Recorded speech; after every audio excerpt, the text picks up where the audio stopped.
feel as though I need to butt in. I'm warming up. I'm evolving. Now we have with us some distinguished guests. We have Gordon A. Jacoby, Ph.D.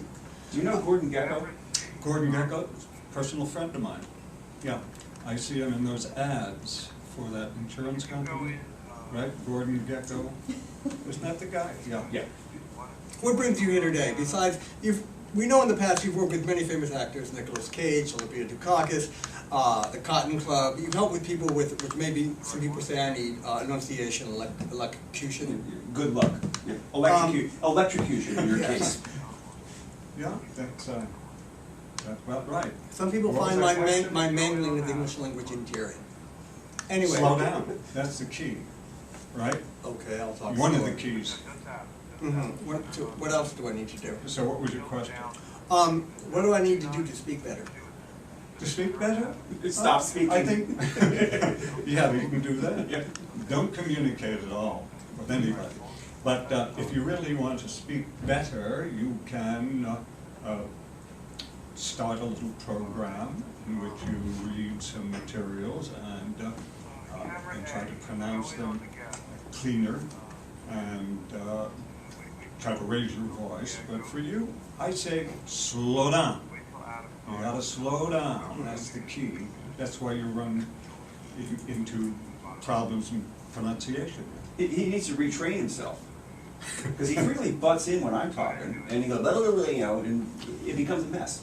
Yeah. I'm eclectic and interesting, you're not. So, when you worked with these famous actors in the 80s, each came with their different set of needs or wants, and you would kind of map out a program for them? Yeah. Well, the two actors you mentioned, Olympia Dukakis and Nicolas Cage, were working in films or plays, and they needed a particular dialect for the movie, in the case of Nicolas Cage, and he was supposed to play a New Yorker, but he's a kind of quintessential Californian.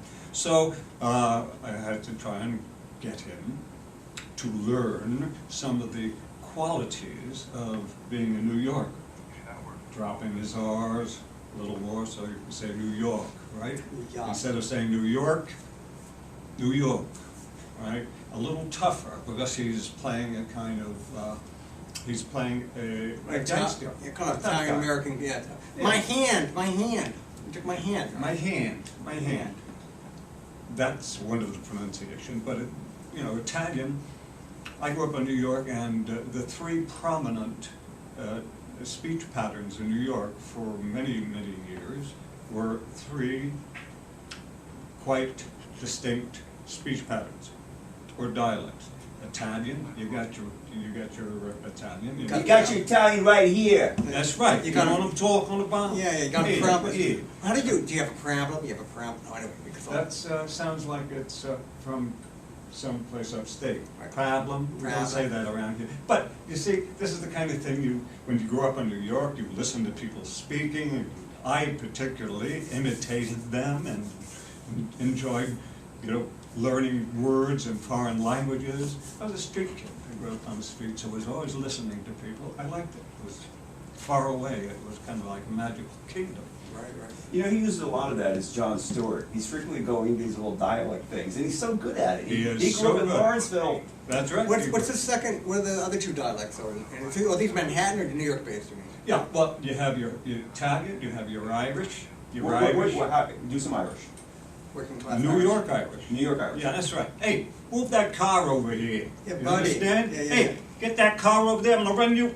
Or something like that. A lot of front-of-the-mouth pronunciations and. A lot of the classic New York accent might come out of the Italian immigration in the 19th century. That's right. That's exactly where it came. A blending of the old with the new. That's what language is all about. Because someone How told it me changes. the root of working class New York accent, the root, but it blended. It's like a Manchester, Liverpool working class accent, and then it's blended in with all the different accents. In New York? That's what I heard at one point. Like a Bronx accent, it's very. They can trace some of the words to like Manchester or something. Or I wonder if the Dutch accent, 33rd Street. That's Irish. Irish, huh? Yeah, anything, the Irish pronounce that combination of sounds, the sound, as or, right?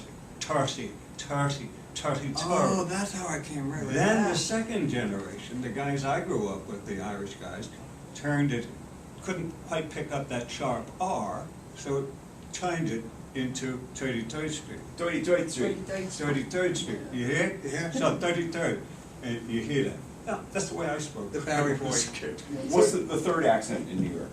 The third accent is Yiddish. Yeah, Yiddish. the third accent, Okay. yeah, sure. Give me some Yiddish. You How want come- to, give you some, John Stewart does that quite well. You want it?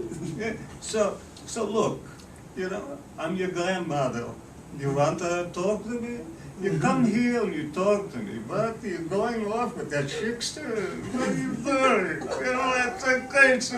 See, and you make the faces. You find the Word. faces, you find the movements, you find the tensions, and then you're off. And the Yiddish has a lot of the hand thing Aye. that we associate with Aye, Italian. babe. So does Italian. Irish doesn't have a lot of things except punches, but Italian is this way. Do these three accents mingle much? Do you see much Yiddish with Italian or? Yeah. Okay. Yeah.